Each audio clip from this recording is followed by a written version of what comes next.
door to the roadside bar creaked open as a small figure stepped inside, letting in a beam of fading sunlight that sliced through the smoky air.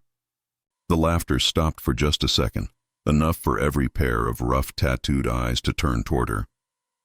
She couldn't have been more than 16, maybe 17, wearing a worn-out leather jacket far too big for her frame. Her sneakers were muddy, her jeans torn, and her hair tied back in a messy ponytail. She hesitated, clutching the edges of her jacket-like armor as the eyes around her filled with confusion, curiosity, and soon laughter. It wasn't cruel at first, more the kind of disbelief that ripples through a crowd when something seems out of place. But then the laughter deepened, a few hoots echoing across the room.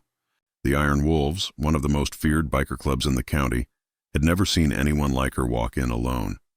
A teenage girl standing among grizzled men who rode steel monsters and lived by rules older than she was. The biggest of them, Tank, leaned back and barked a laugh. "What's this?" "A lost Girl Scout." The room erupted again, bottles clinking, boots stomping. But the girl didn't move. She stood there breathing slow until the noise started to die down. And that's when they noticed the patch on the back of her jacket. Before we go further, if you believe in kindness, second chances, and the power of silent courage, please take a moment to like, comment, share, and subscribe to our channel Silent Stories. Your support helps us spread stories that remind the world there's still good left in it. The patch wasn't ordinary. It was old, its colors faded, but the words were clear. Iron Wolves founding member. A hush fell over the room. The men who had just been laughing suddenly straightened up, glancing at each other in disbelief. That patch wasn't something anyone could just buy.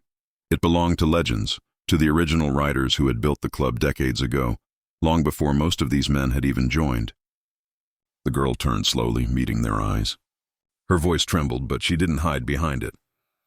"This jacket belonged to my dad," she said softly. "Eli Rivers." A ripple of silence moved through the room like a cold wind. That name, Eli Rivers, was carved into the memory of every man sitting there.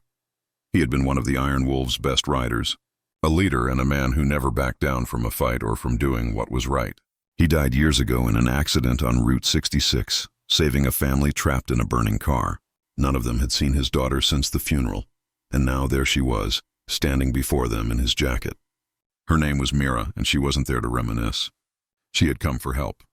Her mother's health was failing, the bills piling up, and no one in town seemed willing to lend a hand. "I didn't know where else to go," she admitted quietly. "Mom always said, Dad's brothers would never let us fall." Her words hit like thunder. Around her, the laughter had turned to shame. These men, big, tough, loud, were suddenly quiet, their faces softening as the past came flooding back. Eli had been one of them, and they'd promised to look after his family. But promises fade when years pass and the world keeps moving. Now his daughter stood before them, carrying both his memory and his patch. Tank, the same man who had laughed the loudest, stood up slowly. His voice cracked when he spoke. "Kid, you shouldn't have had to come here alone." He took off his cap, rubbing his hands over his face. Around the room, the bikers exchanged glances, silent nods that meant something unspoken had been decided. That night, Mira rode home in a convoy of engines and thunder. The Iron Wolves had rallied like the old days, their headlights carving through the dark roads. They didn't just help her fix her home, they rebuilt it. The next morning, neighbors watched in awe as a dozen bikers painted walls, repaired fences, and carried groceries. For the first time in years, Myra's mother smiled. But it wasn't just about repairs. Something inside the club had changed. Myra became a quiet symbol of what they'd lost and what they'd found again. The old loyalty that had been buried under years of pride came roaring back. They started charity rides, delivering food to struggling families, raising funds for veterans, and visiting kids in hospitals. Always wearing their patches proudly, always remembering why they began. And at every ride, right at the front, was Mira riding her father's old bike, restored by the same men who once thought they had nothing left to fight for.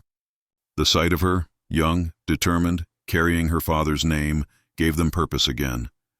People in town began calling her the Little Wolf. Months later, during the annual Iron Wolves gathering, Tank handed Mira something wrapped in cloth. Inside was a new patch, custom-made. It read, "Legacy Rider," below it in smaller letters. "Daughter of Eli Rivers," as the men watched her sew it beside her father's original patch. Not a single eye stayed dry. She looked up at them and smiled faintly. Dad used to say, "The patch doesn't make you strong. It reminds you who you ride for." The words echoed in the silent hall, and in that moment, every man in that room understood it wasn't just leather or thread that held their brotherhood together. It was love, loyalty, and the kind of courage that doesn't need to roar to be heard. From that day forward, wherever the Iron Wolves rode, people noticed the young girl among them, the one whose jacket told a story louder than any engine. She wasn't just carrying her father's legacy. She was writing her own. If this story touched your heart, please don't forget to like, share, and subscribe to Silent Stories. Every click helps us share more real stories of love, redemption, and humanity with the world. Before you go, tell us in the comments, what does loyalty mean to you? Have you ever met someone whose quiet strength inspired you? And as the engines of the Iron Wolves thundered down the open highway, the wind caught Myra's jacket, the twin patches glinting in the sun, a reminder that kindness, like legacy, never truly fades.